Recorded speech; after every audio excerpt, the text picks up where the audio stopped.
Welcome, everyone, to the second round of the 2021 Kortunov Global Affairs Debates. My name is Arik Burakovsky, and I manage the Russia and Eurasia program at the Fletcher School, and we're delighted for all of you to be here. We are also excited for what promises to be a fascinating discussion. Welcome, everyone, to the second round of the 2021 Comparative Politics, International Political Economy, and International Relations. And I am happy to be collaborating with both the Russian International Affairs Council, RIAC, and Creative Diplomacy on this event series. I will go ahead and pass it to my colleague, Ivan Timofeyev, to go over the rules of the debate. Thanks a lot, Arik. Well, needless to say that we value a lot our cooperation both with Creative Diplomacy and Fletcher School. We miss you guys, and I hope that at some point we will have more opportunities to travel and have such debates in person. And another thing which I would like to mention is that, if I'm not mistaken, even before pandemics, we had the first online discussion. And I recall my heated discussion with Dan Dresner from Fletcher School on sanctions. That was the first experience, and to some extent we have forestallen provided some kind of a foresight for the mode of modality of our work in the pandemic times. So a couple of words about rules. So now, today we are discussing the connection between inequality and populism, you will be provided with a brief poll before the debates, where you will have two alternatives, right? Then we will have debates. We will give each speaker 5 minutes for his or her speech, so 20 minutes in total. Then speakers clarify their positions within the second round, 4 minutes for her or his speech, 16 minutes in total. Then speakers pose one question to each other, 1 minute per each speaker, so 12 minutes. Comments and questions, 30 minutes, and final words for each speaker. And then we are voting again. Eric, correct me if I'm wrong, if I missed something. No, that is correct. Okay, so now, if you don't mind, if there is no questions on the order, we could start voting, right? So I would ask to show the poll. Good. Should growing economic inequality around the world be blamed for the rise of populism? Secret vote.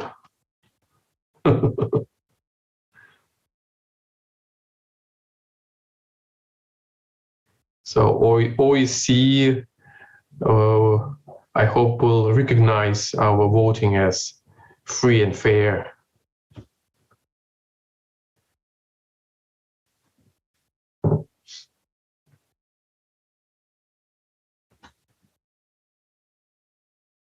So voting in progress.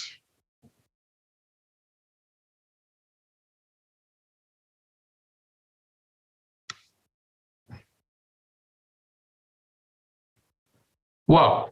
Okay, so it's done. We have a majority of those who said no, a quarter of those who said yes, and undecided 8%. So now we can proceed with the discussion, and I have speakers in the following order: Katrina, then Igor, then Pavel, then David. Arik again, correct me if I'm wrong in the order. So I think this must be okay, right? That's fine with me. Good. So, Katrina, floor is yours. Thank you very much. I see I have a task to try to convince a large share of the audience that, in fact, the rise of populism around the world should be blamed on growing economic inequality. And I'm answering yes to that question because I think the logic of populism offers a compelling explanation for a strong correlation between the rise of populism and growing economic inequality around the world. I would say that populism has three defining features. One, anti-elite discourse. Two, personalist leadership, often by political outsiders. And three, a multi-class support coalition. All three of these features are enabled by widespread disillusionment with elites and elite-dominated institutions. And this disillusionment, in turn, I argue, is fueled by economic inequality in two ways. First, the have-nots become increasingly resentful of being denied the fruits of economic growth. And two, the haves use their disproportionate gains to restrict access to political power through established channels, which locks in inequality and further alienates the have-nots. And the resulting sentiment of que se vayan todos in Spanish, or throw them all out, provides space for populist outsiders with an anti-elite discourse to come to power and further destabilize existing institutions.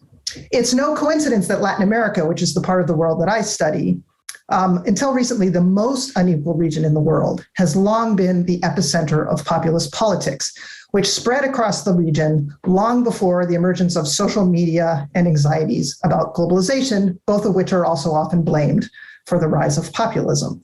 Today, the United States has the same Gini coefficient, which is a measure of inequality, as Peru. So we shouldn't be surprised that it's displaying similarly populist tendencies. Europe is less unequal than the rest of the world, but has also experienced a notable increase in inequality since the 1980s. And when combined with electoral systems that have lower barriers of entry to populist outsiders than in the Americas, it's not surprising that populists have made major inroads despite the comparatively lower levels of inequality when compared to other parts of the world that also are being affected by populism. It's also no coincidence that anti-immigrant sentiment, which is fodder for many populist leaders and parties, tends to intensify during periods of increased economic inequality and anxiety when the have-nots feel threatened and left behind. And this may be particularly true when the have-nots once thought of themselves as the haves. And that is also exacerbated by the increase in economic inequality. So identity politics are not derivative of material conditions. I'm not arguing that, but they are often activated by economic discontent, especially when that discontent intersects with and can easily be blamed on demographic shifts prompted by immigration, which we clearly see in the case of the United States and Europe, but also in other parts of the world.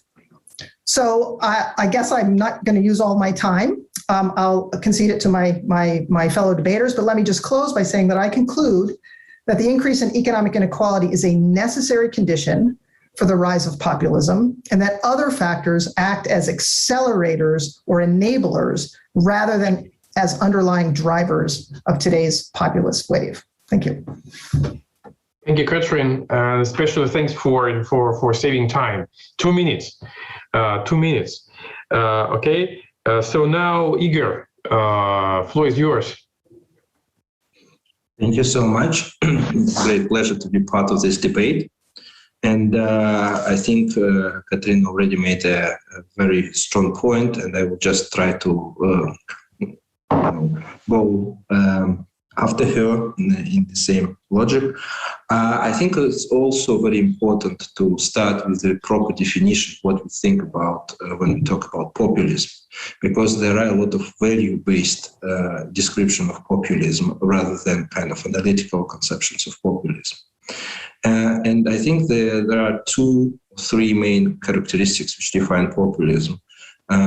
First of all, it is the appeal directly to the people, and this idea of the common people as a kind of the final judge and as the kind of representative of something good. And this appeal directly to the kind of to the masses is associated with disregard to all kind of institutional intermediaries, institutional mechanisms that are created to kind of connect in mature democracies to connect the kind of population and the government. And the other side, and I agree here with Katerina completely, the other side of this appeal to the masses is anti-elitism, is disregard and representation of corrupt elites as something which is kind of countering the will of the people and serving against the will of the people. And what we see, basically starting from the 1970s, across the globe, or at least across the major parts of the globe, is the overall trend towards the growth of inequality. There was a 2020 World Social Report which once again reinforced this point, that it is the trend which is both in the developed countries and in the middle income countries like China, or if we say Russia is also very prevalent. So if we look at the correlation, we will see a very strong correlation between the rise of the global inequality starting from the 1970s and also the rise of the populist parties in the kind of elections. And they more than doubled their share if we look worldwide on the elections. But I think the argument goes beyond just the correlation, and we could see the causal connection between the two. And the causal connection comes from this important aspect of human nature, that people are mostly positionalists in the sense that they perceive their own well-being very often in relation to the well-being of their others. And as a result of this tendency of the people, inequality, economic inequality, always creates a sense of unfairness, which is the one which is exploited by the populists. And one of the results of the current trends is not only the growing inequality, but part of this inequality is the diminishing of the middle class, which comes from being the middle class to be kind of closer to those who have nots. And the result of this process is something counterintuitive coalitions that we see very often, when it's not always those who would be called the absolute have-nots who become the basis of the populist movements, but relative have-nots, the people who kind of perceive themselves as being kind of a part of the middle class, but whose position is currently deteriorated. And this is what, for example, we saw very often with the situation in the United States and in other places. And we see, if you look at the agenda that is currently debated politically across the world in many countries, we see that the issues of social inequality play a very important role in the demands that are expected from the politicians. And that's why this kind of agenda is exploited by the populist movements. There are differences between different countries and what they are, what is the kind of expression of the social inequality and how it is translated into specific issues in the agenda. In some countries, it is more about immigration and protectionism, and these are some issues which are kind of reflections of the growth of inequality. In other places, it is more about corruption, for example, and corruption is always a very strong reflection of the sense of unfairness produced by inequality. So I think we will have more time to debate this, but I believe that my time is up, and thank you. Thank you, Igor. Thanks a lot. Just you are right in time. Pavel, now your turn. Yes, thank you, Ivan. So I think when we talk about populism, it's important to make terminological clarification. Populism is a part of political culture, political attitudes, and political behavior that accompanied the evolution of politics and democracy, at least for the last 2 centuries, although many elements can be traced as far as to ancient Greece or ancient Republican Rome. Throughout history, it never had a single meaning, as if could have been referred to, for example, demagoguery populism in ancient Greece, Jeffersonian democracy, peasants' populism, and in general, elements of populism as a way of articulating needs and interests of common people can be found in all major ideologies. It's been only actually about several years that we use this term in its current form that is accepted by majority of experts and commentators, which underlines the bad side of populism. And within that, a negative side of democracy itself. Because just as democracy can lead to undesirable outcomes, populism can also be misused or used in excess. What we often lack in this discussion is the more accurate description of what we actually mean by populism today and how it relates to illiberal tendencies across the world. Francis Fukuyama said that every populist movement is built around anti-institutionalism and anti-elitism. This is something that Katrina was also mentioning today. I think opinion lacks probably a more nuanced framework for populism. I mean, Franklin Roosevelt's policies referring to common people or human rights movements of the 60s were in many ways populist, but not negatively populist as we mean today, because they were largely pro-liberal and in a bigger frame supporting the values of enlightenment. So what defines today's populism is its strong illiberal core, although that is not always the case. I mean, it's easy to say that all populists break with reason, but I wouldn't compare populist and demagoguery pro-Brexit campaign or some of Viktor Orban's rhetoric with five-star movement in Italy, or even more curiously, Emmanuel Macron's flirting with many populist elements. In the end of the road, we need to distinguish irrational, illiberal, and anti-enlightenment populism with populism that not even is anti-elitist in nature, but rather anti-mainstream policy, and the kind of additional layer to existing ideologies and political platforms.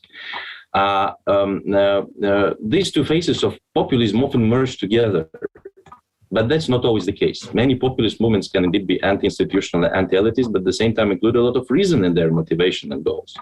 What unites this form of populism is that they all rest on the idea that traditional mainstream institutions do not work the way they're designed to work, and that certain social, political, and economic expectations are not met. And that leads us to the core question of our discussion. Is it really about economic inequality that is the main driver behind the winning populism? Well, my answer is no. Although I don't drop economic factor on the wall, that would be irrational. But still, it's one of the factors and often not the central one. Populism can generally develop in two ways, top-down and bottom-up. From top-down, populism usually accompanies authoritarian rule, which often rests on irrational feelings. It exploits public fears and discontents within a society. It uses strong images of enemies or others, both inside and outside the societies. And populism in such cases is a source of legitimacy for leaders and regimes. And if mastered carefully, it can become a very effective tool for retention of power. Well, bottom-up populism is a more complicated phenomenon, because to a certain degree, it always exists within a society. I think bottom-up populism should be separated from more rational, participatory, and deliberative forms of public engagement. But it is sometimes very difficult to draw a clear line between traditional democratic participation and populist civic activities or movements.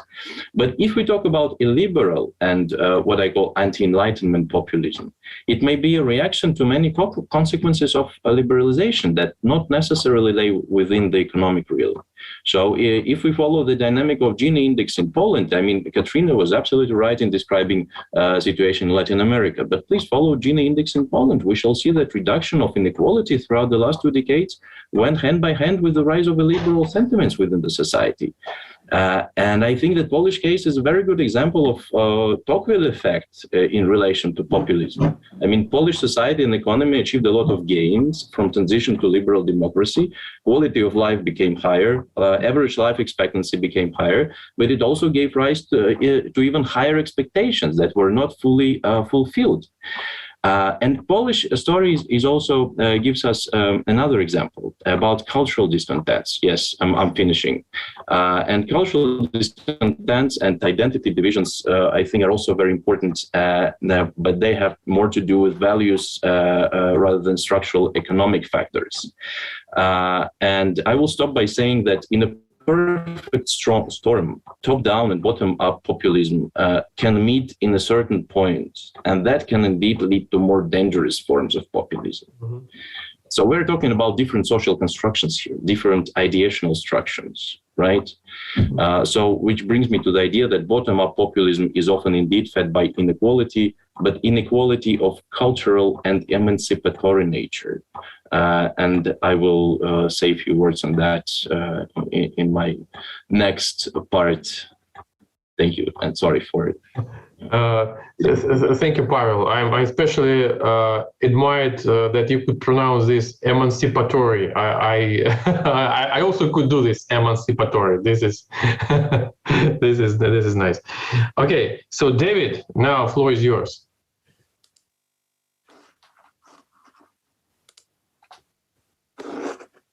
Oh, great. Hopefully I'm sharing my screen. Yeah. Wonderful. We can see it.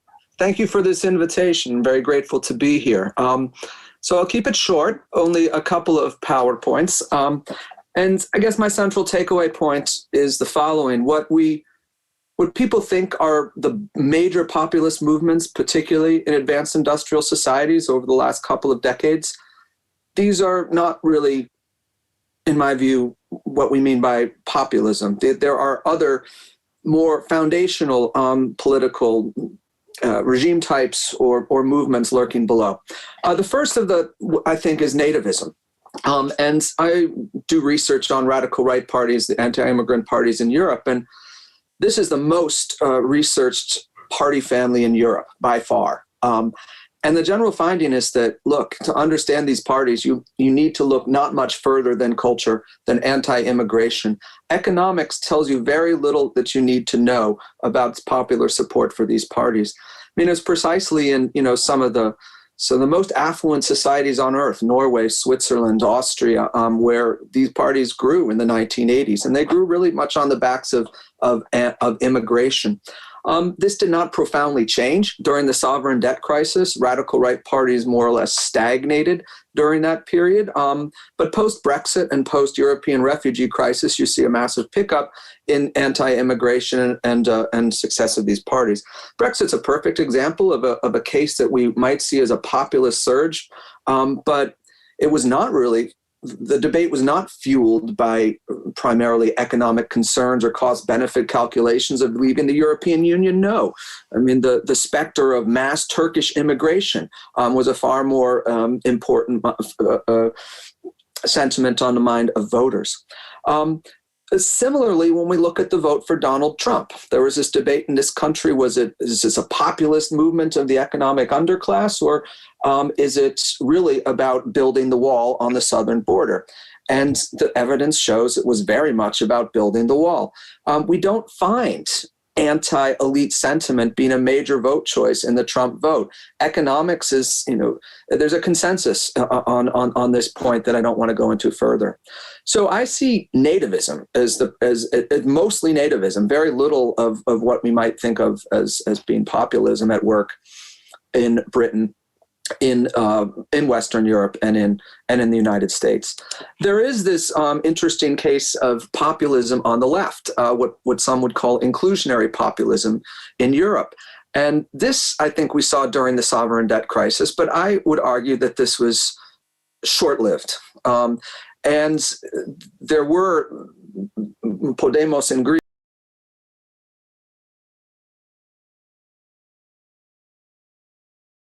at least for a short time, because it's not at all clear to me that a party like Syriza, which signs up to the European bailout at the end of the day, can really claim it's a populist party. There's no more stunning sort of violation of the Rousseauian general will than holding a referendum, as Syriza did, and then going against, in 2015, the results of that referendum by signing up to the bailout package.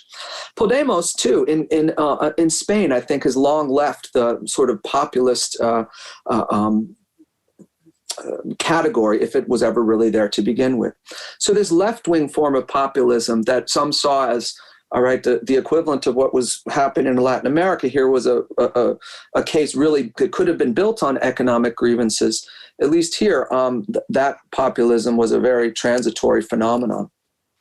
I think fundamentally what's going on as well is that the rise of Trump and Brexit made us look differently at Chavez, Fujimori, Erdogan, and Orban, and see them as primarily populist, when I really think that's not primarily the issue. What is at issue here is democracy, whether they are Democrats, loyal Democrats, authoritarians, or what Juan Linz, a great comparative political scientist, characterized as semi-loyal to the political system in general. And I think the most significant developments in terms of global regimes over the last decade has not been the rise of this global populism, but the consolidation of competitive authoritarian regimes. That's Orban, that's Chavez, that's ultimately the legacy of Fujimori. Why all this matters? It might seem a real semantic point among scholars, and much of it is, trust me, much of it is incredibly arcane and fun to get into, but, ultimately, there's a lot of time wasted, I suppose. But it does matter for the simple point that journalists and ordinary citizens use it all the time. I think, though, that the term populism obscures the nativist and authoritarian core of political actors. This losers of modernization thesis, right? If you buy into that as a Democrat Party strategist, perhaps, you would want to try to win back the white working class through economic policy measures. Well, that might be good in its own right, but that's the wrong diagnosis of what was at root in the success of Donald Trump, particularly in the primaries. The temptation to view populism as democracy enhancing without recognizing its powerful logic toward inclusion, I think, is quite dangerous. And just final note, I think we saw what populism really looks like on January 6th. The Capitol insurrection, of which, if you see the signs that were waved there on January 6th, they were not end economic inequality now, or save the. There were no economic appeals. It was all radical cultural stuff at the end of the day. This is my area, and so in some ways it's easier for me to boil this down in 5 minutes, but what I've seen research-wise, at least in Western Europe and the United States, is that populism, anti-elite economic grievances explain very little of the phenomenon that I've summarized very briefly. Thanks. Thanks, David. Thank you. I really liked it. Okay, so now we also have Pavel Spirin with us, and I will give him a floor for a couple of comments after we have a clarification session. Okay, so now 4 minutes clarifications following what you heard from your colleagues on both sides of the barricade. So Katrina, please, floor is yours, 4 minutes. Okay, thank you. A lot to unpack here. So I think one of the typical conundrums for this debate is that people bring different definitions of populism to the table. And we've seen this today, right? We're all kind of using our own pet definition of populism to make our argument. The one that I provided, which was the three features, anti-elite discourse, personalist leadership, and multi-class support coalition.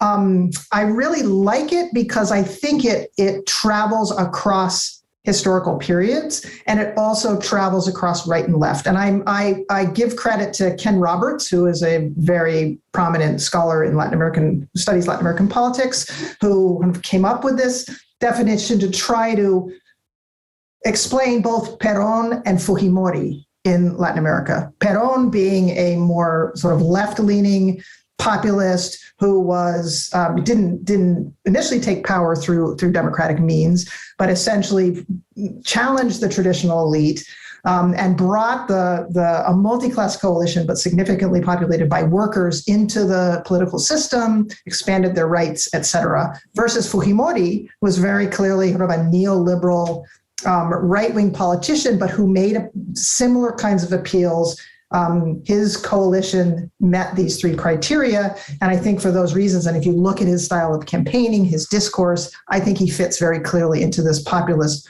model if you use this definition. Other definitions, more value-based definitions, perhaps you get a different set of cases and countries, and it may cause problems for the link between economic inequality and populism. So that's part of the question, right? Is which definition of populism do you find most convincing? And given that, do you agree or disagree with this statement? A few more specific points that were made by the Khan team, the team of scholars who disagree with this statement. One is this distinction that Pavel made between anti-mainstream and anti-elite. And I'm not sure I buy that. I think that anti-mainstream, if you dig a little bit deeper, is anti-elite. But here again, we have a definitional challenge, right? Who's the elite? And I think who's the elite is historically contingent, right? So for example, going back to my Latin America cases, in the case of Perón in Argentina, the elite was an economic elite. They also held political power, but his discourse was very much against the economic elite. Fujimori was actually very popular with the economic elite because he was pursuing policies they really liked. So the elite against which he was railing was the political elite, the political class that he attributed to all the ills of Peruvian politics and society.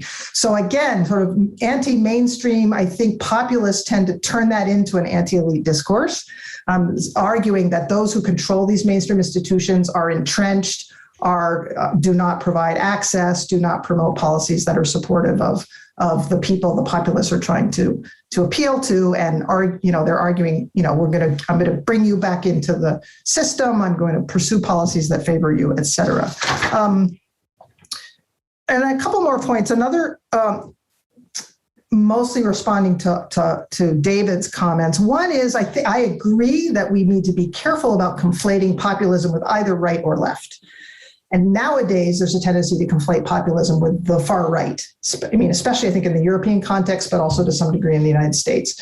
And in the previous periods of populism, there was the other inclination to conflate populism and left politics. That was certainly true in Latin America. And I think it is important to differentiate what it makes a far-right party populist, almost done, and what makes it something else. And then just one final comment, because I think my time is up, is that my argument is based not on whether economic grievances are what is leading people to vote for a populist, but the kind of systemic structural conditions that have been generated by economic inequality that then fuel discontent, resentment, and provide fodder for populists. Thank you.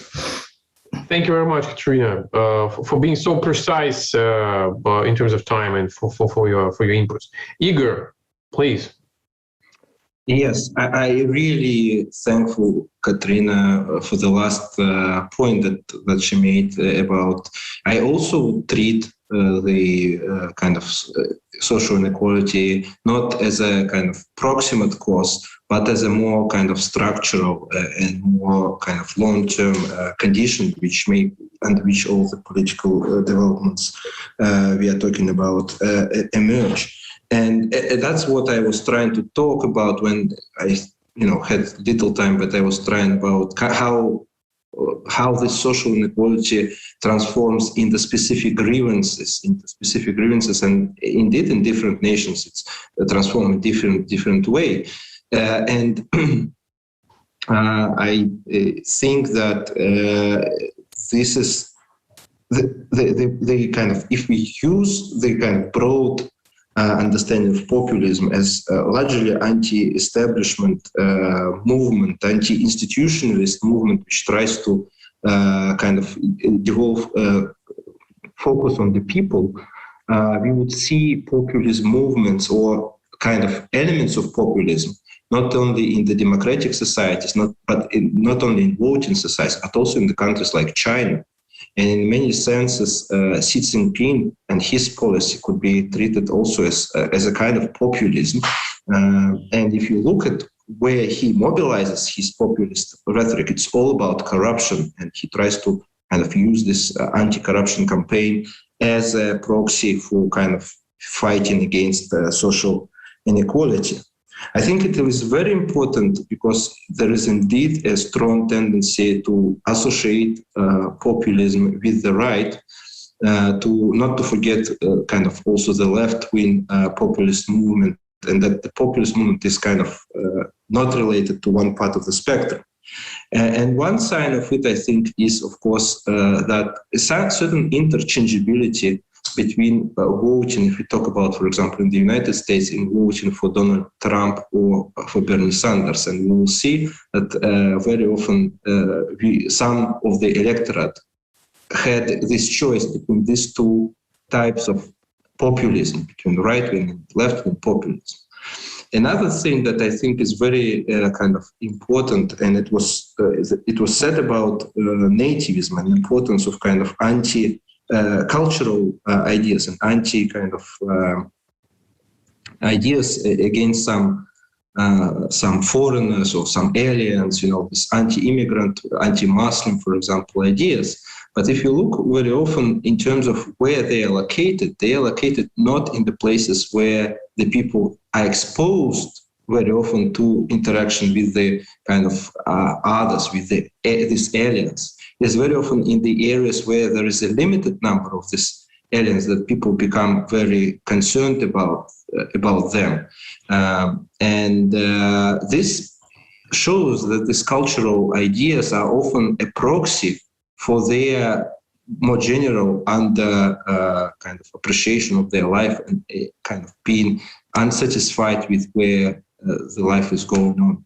And I would say that it's more kind of try to replace and to reflect a more general social anxieties rather than just cultural in disagreement with the people who are kind of others. Thank you. Thanks, Igor. You are also 100% precise in terms of time. Pavel, floor is yours for clarifications. Yes, thank you. Well, I had a feeling that we would move to the same direction from different angles, and that's normal because this topic is actually very, very broad. And the way the question is formulated, the interconnection between economic inequality and populism, if you drop the word economic from there or substitute it with social, it would have been much more difficult to debate on the issue. Because yes, we should talk about inequality as one of the factors, but inequality in a broader sense of the word. Unequal access to education, medicine, unequal chances of belonging to national and global networks. In other words, different life chances. Max Weber's theory of life chances works very well in describing why people are unhappy with their social positions. They're unable to satisfy their needs. And that's not just about economic inequality. It's about, and I absolutely agree with what Katrina and Igor said, it's about the structure of inequality. But that has a very strong status correlation. Status, it can be influenced by ethnicity, by race, by gender, by religion. Even when the economy grows and economic inequality shrinks, it's not a guarantee that structure of inequality and differentiation of life chances in general will change. This leads me to the point that status and kind of subjective social constructions that determine people's consciousness, values, norms of behavior are more important for understanding what I call illiberal populism, especially its bottom-up roots. Because if you take into account the evolution of contemporary political technologies and sociological methods, it is relatively easy to identify target groups that share the sentiments and use them for political purposes. It is a widespread tactics for many politicians who build their legitimization on irrational populism rather than reason. And there you go. You have this thing between bottom-up populism and top-down populist politicians who are willing to exploit these feelings and lay the road to power.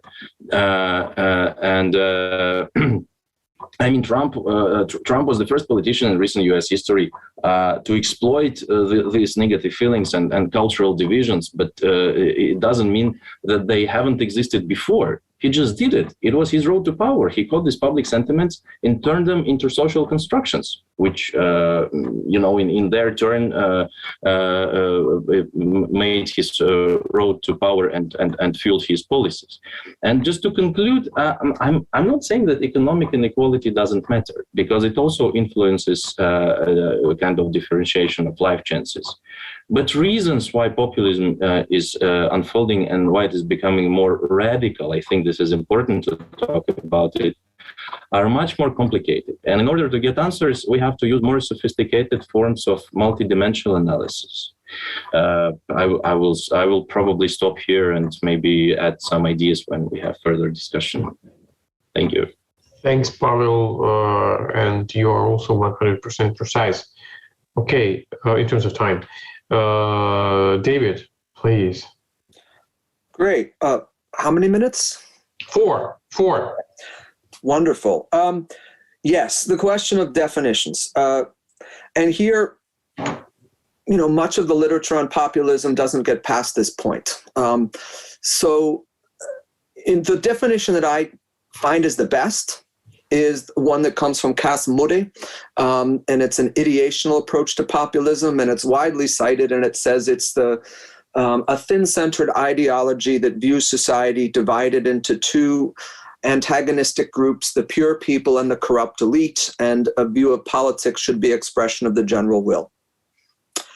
So there are other approaches to defining populism in the literature. That's the one that's gotten the widest use. So then, though, on the question of measurements, and here's where part of my problems with the whole approach, the populist approach, begin to surface. Once you take Mudde's definition and try to come up with something akin to Freedom House or to VDEM for democracy, to put, like we do in the social science, those concepts into something you can operationalize, go out and measure, those efforts, I think, my opinion, have been all over the place, and not particularly suggestive that this is really going to go anywhere. We've had a very difficult time measuring populism in general and finding it, tracing it among, detecting it among the populations to which it's supposed to be targeted. So some, studies of measuring populism find the German SPD in the 1970s to have been the most populist of parties. I mean, it doesn't sound to me at all that the German SPD in the 70s should have fit that. So when it comes to questions of measurement, it's really, really tough. And this is where I think a lot of the social scientific basis of this approach to populism is going to collapse. Now, but on to the point of Latin America and Kenneth Roberts' definition that Katrina usefully reminded of us. I do think this works for the Latin American cases. And I'd be willing to say, yes, in the particular context of Latin American political developments, there might be this subclass of political regimes that fall under this label. The other pieces, though, a personalistic leadership, in most of the literature on populism, that's not really a piece. It sort of appeared a charismatic leadership thesis for a bit, but there are many parties that say they're populist. The German AfD, for example, that there's no sort of central leader in charge. So, and the multi-class support coalition, that really is a Latin American kind of specificity here.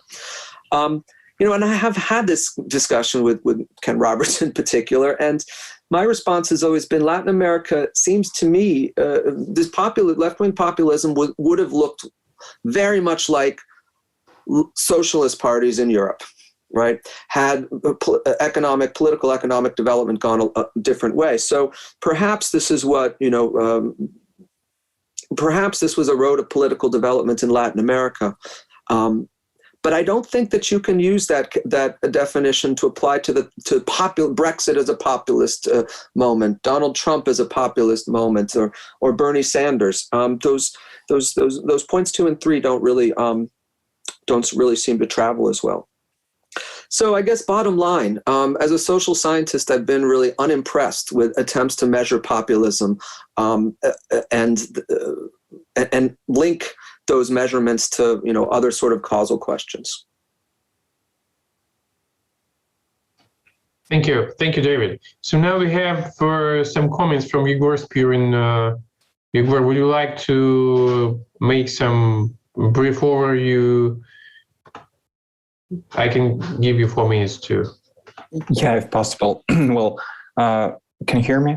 Yeah, we can. Yeah. So first of all, thank you for this great opportunity to make a small contribution to such fruitful discussion.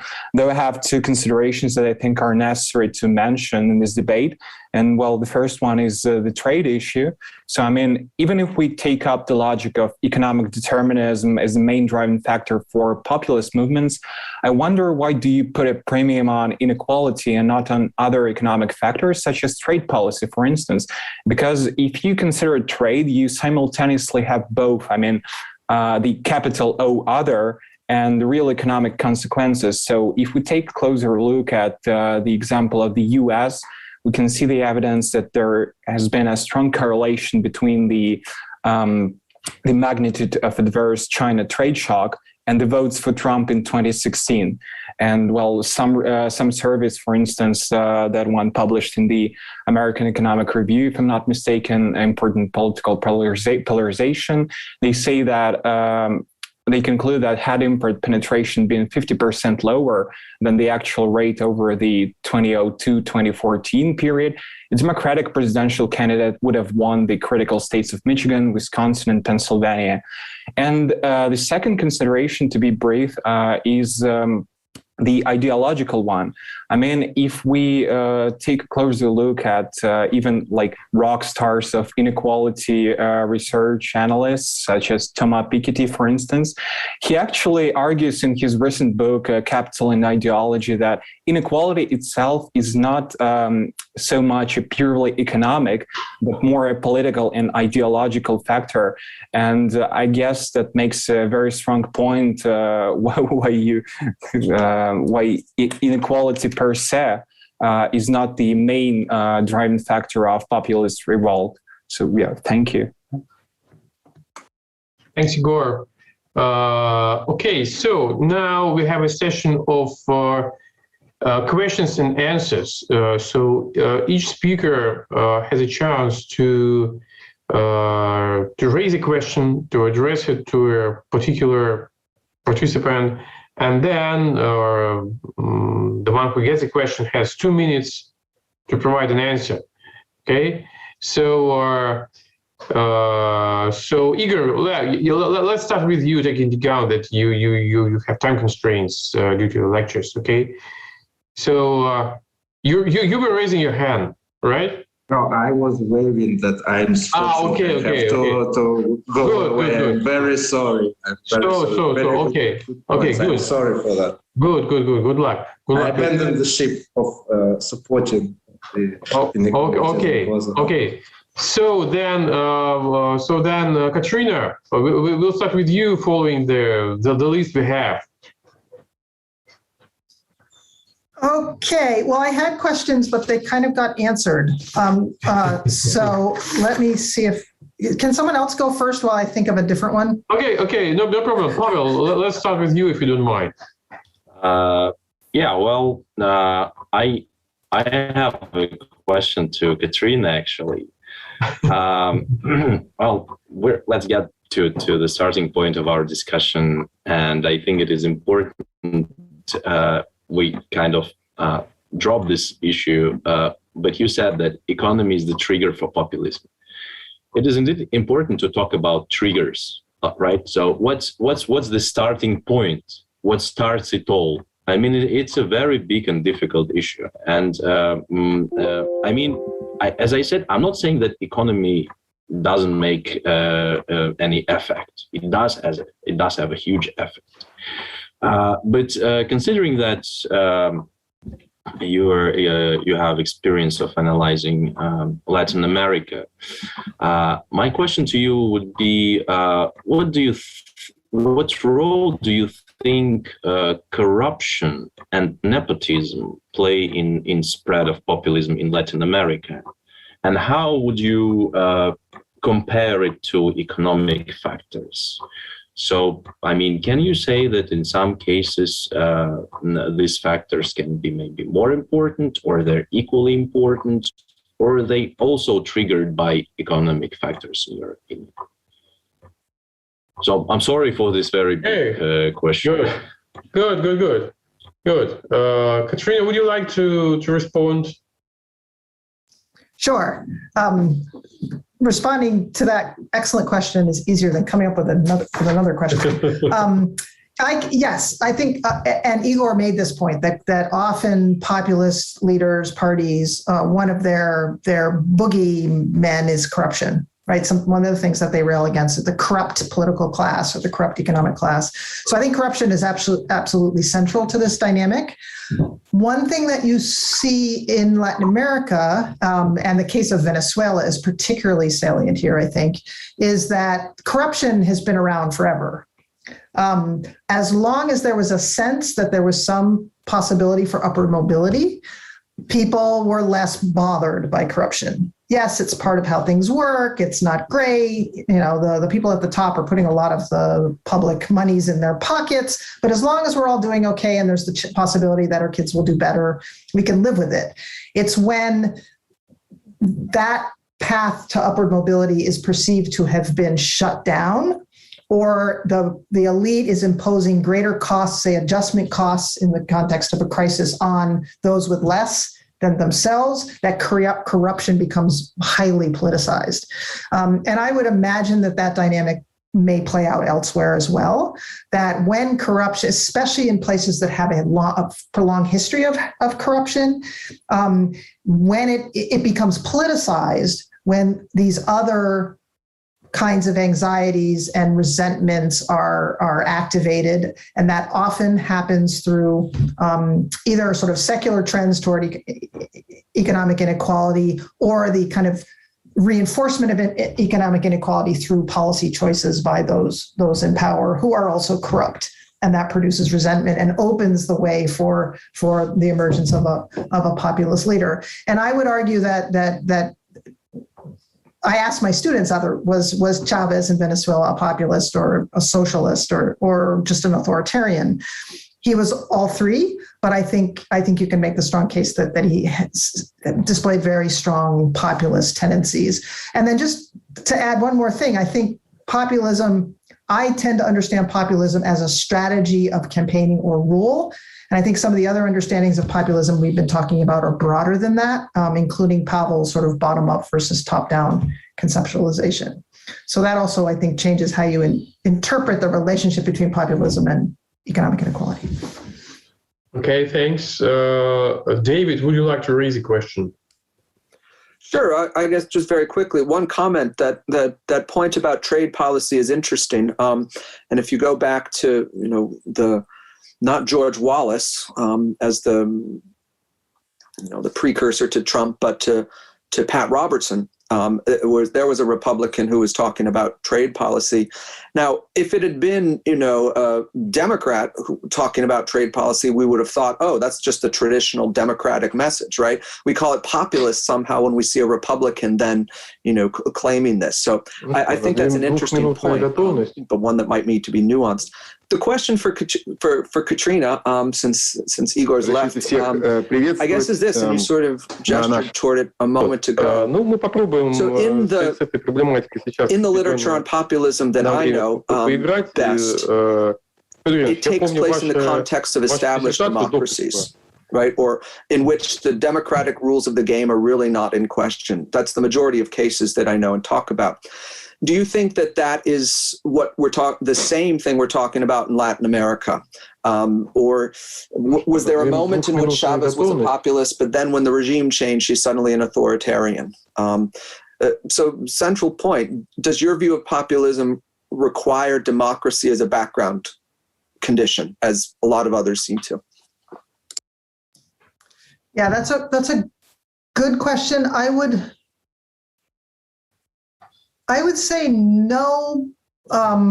partly because I do think there's a close association between, I agree with you that there's a close association between populism and competitive authoritarianism. So maybe a more precise relationship would be between populism and elections.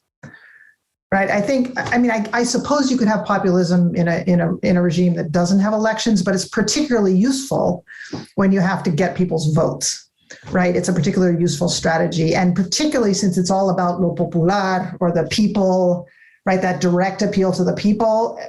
Authoritarians sometimes also want to make that appeal, but I think it's much more common when you actually have to get the affirmation of those people to stay in power. So I think there's a very close association between the two. And again, I think we need to be careful not to conflate them.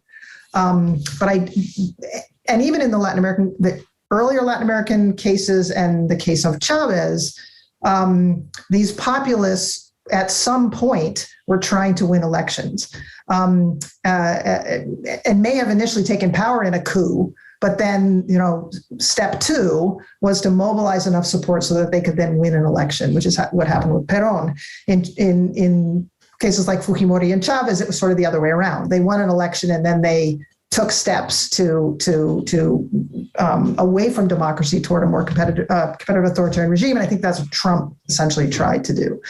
So I guess that would be my answer. Quick follow-up, if I could, then: is Maduro a populist?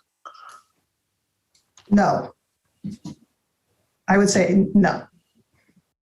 Yeah. What about Guaido? No. Okay. I don't think so. I'd have to think a little bit more about that one, but I don't think so. Yeah. Good. Thank you. So, Katrina, would you like to ask a question, and who would be your target? Yes, I would like to ask a question of Pavel, so I'll return the favor. And it's about what I think is really important comment about the role of status and sort of populism often being activated or enabled by a feeling of a loss of status. So I guess my question is,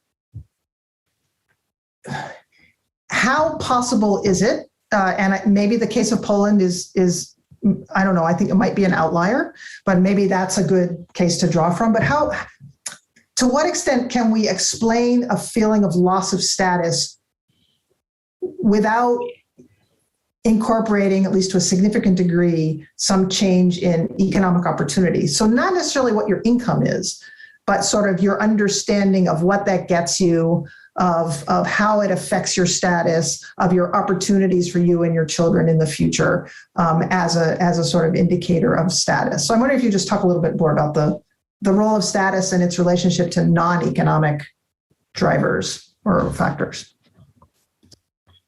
Yes, thank you, Katrina. That's a great question, actually, because status really depends on many things, and not just about economy. It's about access to certain institutions, to certain social groups, to certain life-enhancing possibilities, right? That can actually, that make people, like you said, plan their future, be confident that their status will actually turn into better quality of life. And I think that, as I already said, of course, economy matters here, but I think it's more important to talk about the quality of institutions and the quality of state policies, and what chances do what structures of chances do they create for the people, like access to education or access to medicine, right? It doesn't depend only on income. It depends on the way government works, on the way social welfare works. And I think that differentiation statuses can really depend on the overall state policies. But I wouldn't exclude cultural factors here, because it's the relation of the public toward such things as liberalism and liberal values. The reason they oppose it is that it's just part of their culture, right? I mean, I'm not trying to become a cultural determinist here, but cultural factors are important, and they influence the way people perceive their statuses, right? And we have to ask ourselves, maybe talking about triggers, we have to ask ourselves questions. Why do this cultural attitudes? Why do we have these cultural attitudes? Why did they change, or why they did not change? Like people, like 30 years back in Eastern Europe, people had very high expectations from liberalizations, from the market, etc. And the market grew. The economy became more developed. The market became more developed. Average income grew, right? But it didn't change this unequal statuses, right? Because it in many ways didn't change people's attitudes. The culture is changing much slower than institution and the economy, right? And like I don't remember the author of the article who was writing that 30 years back, when democratization was happening in Eastern Europe, liberals were a minority in this melting pot of ideologies, right? And this is why status is perceived differently. It's a big question, and I can only say what I said in the beginning when I started answering your question, is that status really is defined by many factors, by culture at large, by religion, by ethnicity, by gender. And we have to ask ourselves the question: why do we perceive statuses differently, and why do we have these different structures that do not allow people to have the same life chances, as I said? I'm sorry for this very long answer. Good, thanks, Pavel. So now, thank you for this exchange of questions and answers. And now we have comments and questions from the audience. Okay. Who would like to start the race? So please raise your hand, make a comment, ask a question, identify whom you'd like to address the question or comment or complaint or concern. Okay, so come on, guys. Fox? Ivan, I have a question as we wait for others in the audience to chime in. Pavel, you started discussing this, but you mentioned several cases of populism in Eastern Europe after democratization. And I wonder to what extent we can make the argument that it was democratization that led to populist movements in post-communist countries, or do you think that argument doesn't hold? Yeah, and maybe I would add a couple of words to what Eric said. Eric, this is an excellent question. I think the trends and trajectories of democratization were different even in Eastern Europe, right? So, for instance, the trends in Poland were different from the ones in Romania, or Hungary differed from Poland, right? Were there differences inside this pot? Okay. Thanks both for a great question, and I absolutely agree that democratization was happening differently in Eastern Europe, but I think it is a kind of irony of history that democracy strangely created the infrastructure for populism.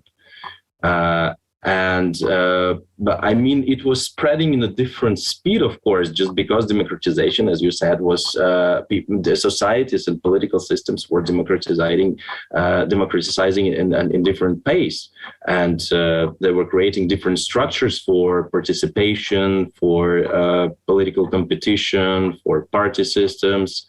But still, I think it is very important to talk. How does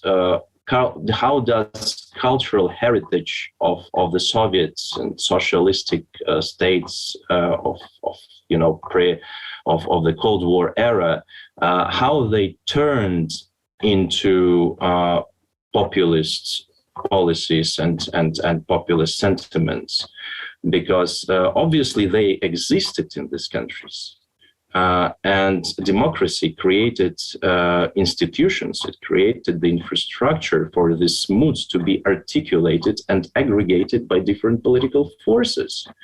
Like, Viktor Orban or peace in Poland, they didn't create populist rhetoric. It existed. There was a demand for it in the society. They just called this moods, right? Like just Trump in the United States. They turned them into policies. They turned them into power. Because populism is a very strong tool in political in politics in general. And yes, the difference I would say is the difference is institutions, and how do you actually turn this populist sentiments into policies, like when you have when more participation is allowed, and you have more chances for what I call bottom-up populism, right? So it can actually grow from grassroots movements and at some point meet those top-down approaches from the political elite, and this is what I call the perfect storm for democracy. But if you don't have enough participatory elements in the political system in countries like Russia, for example, right, where civic mechanisms are not developed, even in comparison to Poland or Hungary, for example, you have a more top-down approach, but that also was able to catch that spirit, and it's a big topic. I mean, why it existed in the Soviet Union, how it transformed into populist sentiments and into populist rhetoric, already in the 90s. Actually, already back then you could see it, but it actually became even stronger in the 21st century, which coincided with economic growth. And this is, I think, important, and this is my argument against the economic factor, that it's not really about economy, it's about culture. Sorry again for being long. Okay. But it was a big question. On the subject of Viktor Orban, I think Hungary is really important here, because the case shows, back to Arek's initial question, I guess, that it's perfectly possible to have a consolidated democracy break down. And so in some ways, the connection with communism is not exactly clear, right? Because no one saw really the Hungarian case coming a long way off. When people predicted what state was the most likely to, leave the democratic terrain, Hungary wouldn't have been it. It probably would have Slovakia in the 1990s under Mečiar, and perhaps Bulgaria and Romania at points. And Orban, mainstream conservative, politician, not particularly charismatic, at least as far as I'm concerned. And sort of quietly takes over, does things that I don't think populists really do, seize control of the Electoral Commission. And the moves are all ones that authoritarians would make. But somehow we've come to view Orban as a populist, and not, sort of see, okay, this was an outright, politician who looked like a Democrat, and one given the opportunity of a supermajority just runs with it. Why do we need populism in order to understand Orban? I don't think we do. Okay, thanks, David. More questions, please. Okay, Alex.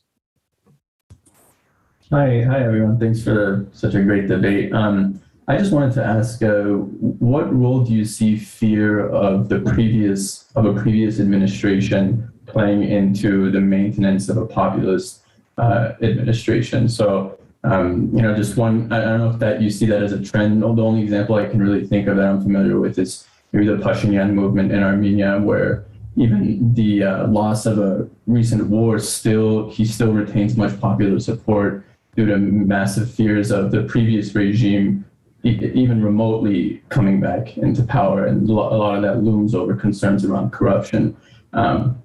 So what role do you see fear in maintaining, even as a populist administration can seem as like they're transitioning into authoritarian, yet they still remain in power? So does fear play a role into that? Okay. I have a few thoughts, although not on that particular case, but I'm actually sort of thinking of the US case and maybe even the Venezuelan case. I think it can play a role, but I would argue that often that's a reason for hangers-on to support the populist, perhaps authoritarianly inclined populist, even though they may not be fully invested in their anti-elite rhetoric. In fact, they may well be part of the elite. I think we see this as sort of marriage of convenience that we see in Trump's coalition. I would suggest that a lot of the folks that supported him, but were doing fine, were part of the elite, didn't particularly like his sort of crass populist style, were supporting him because they liked the alternative even less, and were worried about the Democrats being in power and raising taxes and doing things that they were very much against. So in that sense, I think it can reinforce maybe that coalition, and in fact maybe provide the conditions for this.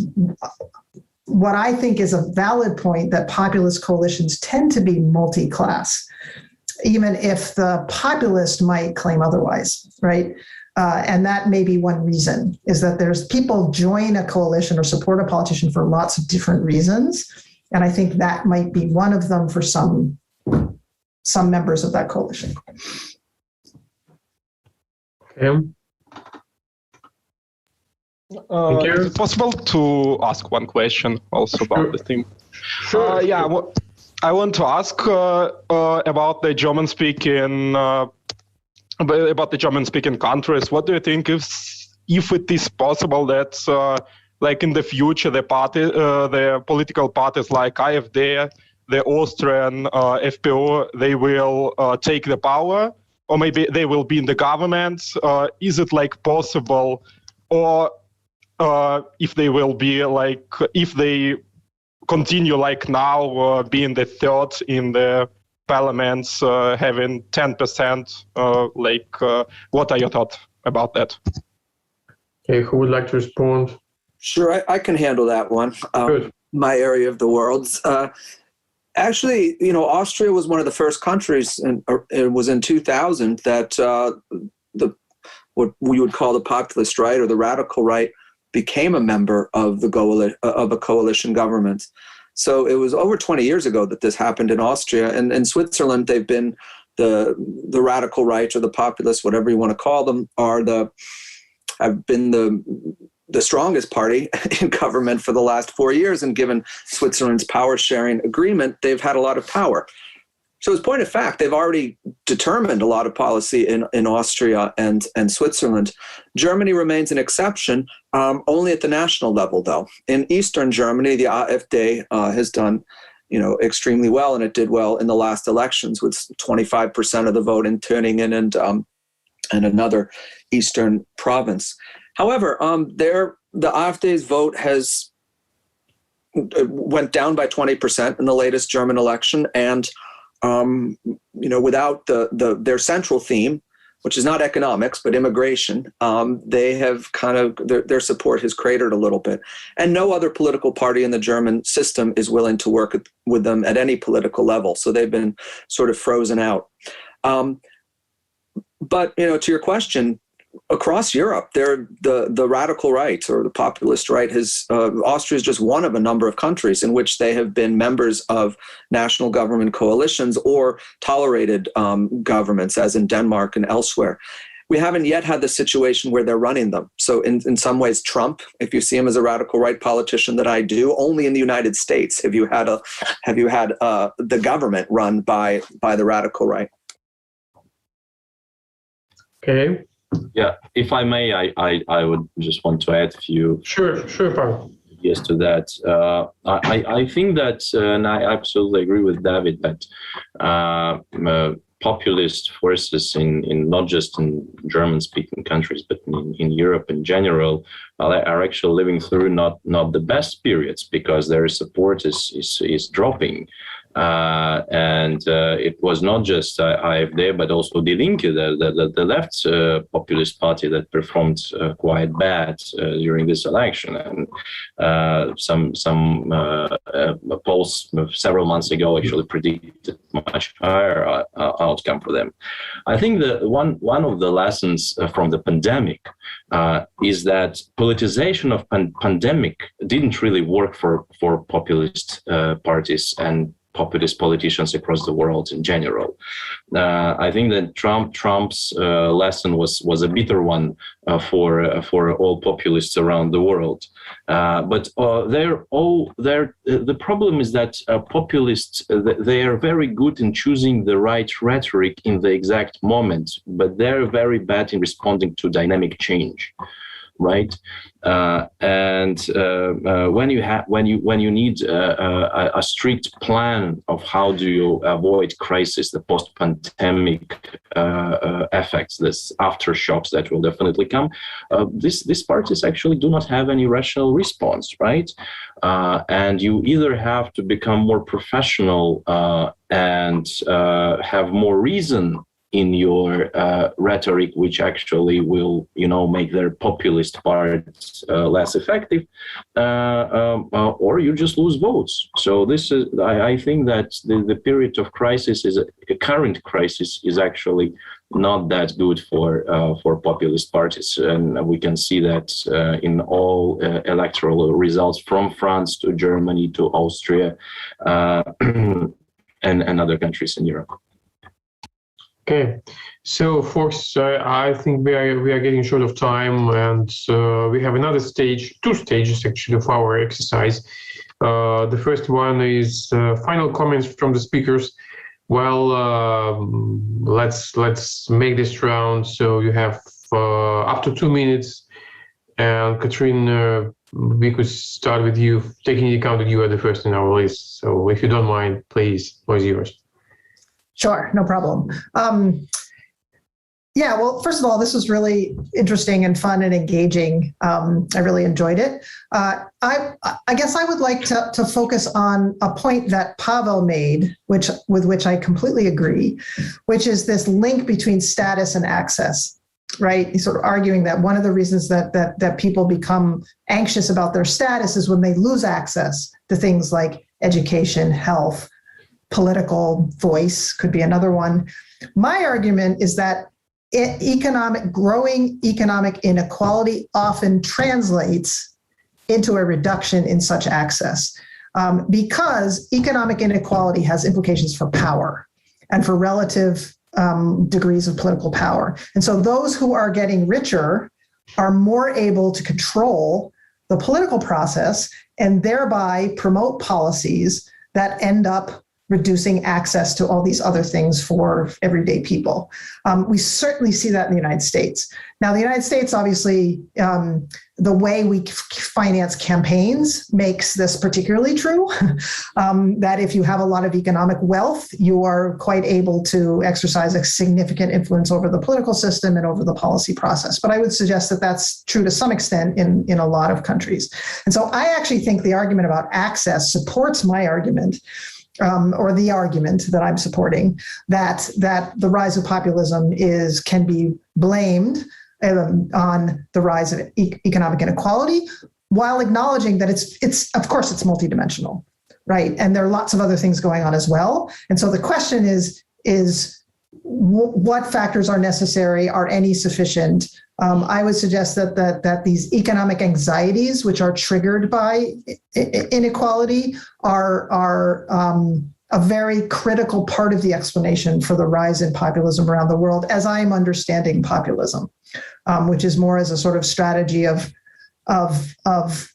rule and campaigning rather than a moment, as David was suggesting. And I'll just add as a final comment that I really dislike Mudd's definition of populism, and just because it's the most cited doesn't mean it's the best one. Mm-hmm. So thank you. I will close there. Okay. Thank you, Katrina. Pavel, Pasha. Yes, thank you.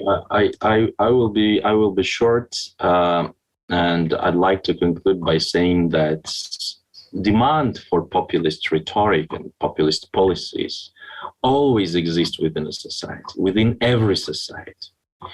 But if you have an inclusive society, this rhetoric and these sentiments may be not that important, and they stay there underneath the radar, and you might have some political forces that aggregate them, but they're a minority. So when you have more exclusion, it actually drives populist sentiments. And Igor, in his speech, I think, mentioned another important word: fairness. Right. So when people feel that the system is unfair, they start to change their approach. They start to vote for different parties, and this is when these parties actually emerge, because they can feel this sentiments. But one thing I would say is that we wouldn't have populists. We wouldn't have populism at large if we didn't have populist politicians, right? So it's actually the system. It's the elite that creates those aggregators on top that create political forces, parties, candidates, etc.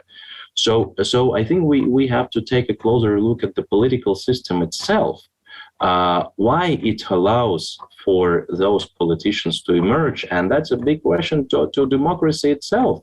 I mean, democracy is not necessarily liberal, right? So when Viktor Orban says about illiberal democracy, that's historically true. Democracy hadn't always been liberal, but I think that so in this sense, this top-down, the elitist angle is very important. So you might have those populist sentiments, but you always need to have aggregators, right?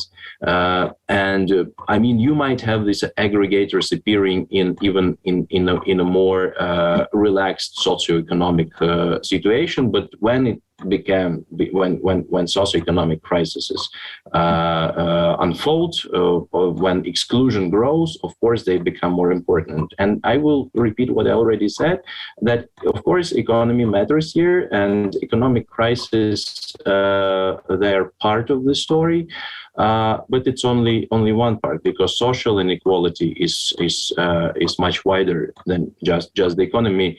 And the real question is whether the economy triggers some of these factors. Yes, it does. It triggers some of these factors, but not all of them, right? So in my sense, economy and economic inequality is only part of the story here. So thank you. Dave, please. Here's. Thank you. No, this has been a lot of fun. I guess my central message would be that populism is ultimately a mirage. It's a concept that we can debate endlessly, and I think there are good reasons for perhaps ending this debate on whether populism really exists. There was a conference on populism back in 1968, and it wasn't a particularly, I don't think inclusive conference, but a lot of the heavy hitters in academia went. Isaiah Berlin, Ernest Gellner, a bunch of other sociologists, political scientists, and they intended to come up with a volume of sort of synthesizing what they meant by populism, and they couldn't. And I think, 40 or 50 years later, we're in the same basic situation. I see why people use the term populism. I recognize it as perhaps a distinct subtype of regimes in Latin America that bears those 3 points that Kenneth Roberts makes. I think that Muddy's definition is parsimonious, but I still wouldn't use it myself. We've had a long-running debate whether, that's been going on for 15 years, whether these parties are radical right or populist radical right, as he calls them. And honestly, 10 or 15 years ago, really didn't really care. It would be like a sub-debate that we were used to have, because we knew what we were studying. We were looking at the radical right. Whether they had this populist, tinge to them or not wasn't really at its core. So I've always disagreed that populism was a real measurable thing in the way that authoritarianism, in the way that the political left and the political right are. But if there is a consensus on what we mean by populist parties and populist actors, are they primarily, is Trump primarily a result of the need of economic, of rising social economic inequality in the United States? No, it's a product of the culture wars. It's a legacy of George Wallace. So if that's what we mean by populism, or in Brexit, or the radical right, or even the far left in Europe, I think we don't really need to look far beyond cultural factors for an explanation. Mm-hmm. Okay. Got a point. Thank you very much. I think I learned more about populism in these debates than I did in the whole of my life. Okay, so thank you, folks. Okay, now we are getting to voting, right? Eric, correct me if I'm wrong. Yes, poll 2. Now we can vote.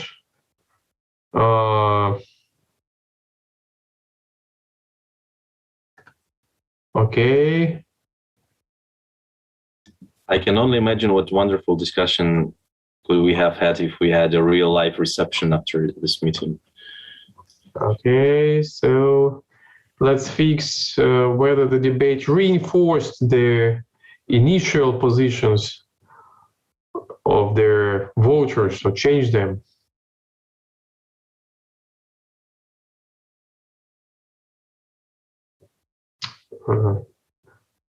I'm curious about that 8% of those who were hesitating, right? So what? Okay. So yeah. So we got 71 to 29. Of course, no is winning, but a part of those 8% went to yes. So that's also a success. So I think there is a universal term of swamp, right? In Russian electoral terminology, we call those who are not who are hesitating a swamp, and then the swamp is let's say distributing among candidates. So now we have all 8% went to two alternatives, and actually 4% went to alternative number 1. Fantastic. Okay, so well, thank you very much for this fascinating session. It was really vibrant and brilliant. So we'll see each other in 1 week, I guess. Eric, correct me if I'm wrong. And now, Eric, I pass the floor to you for final remarks. Thank you, Ivan, and thank you so much to our distinguished debaters for a fascinating and thought-provoking conversation. This was an excellent debate, and we're so pleased that you could join us. So please join me in a round of applause, and we'll see you all next week for a third and final round of the Kortunov Global Affairs Debates. Thank you. Recording stopped.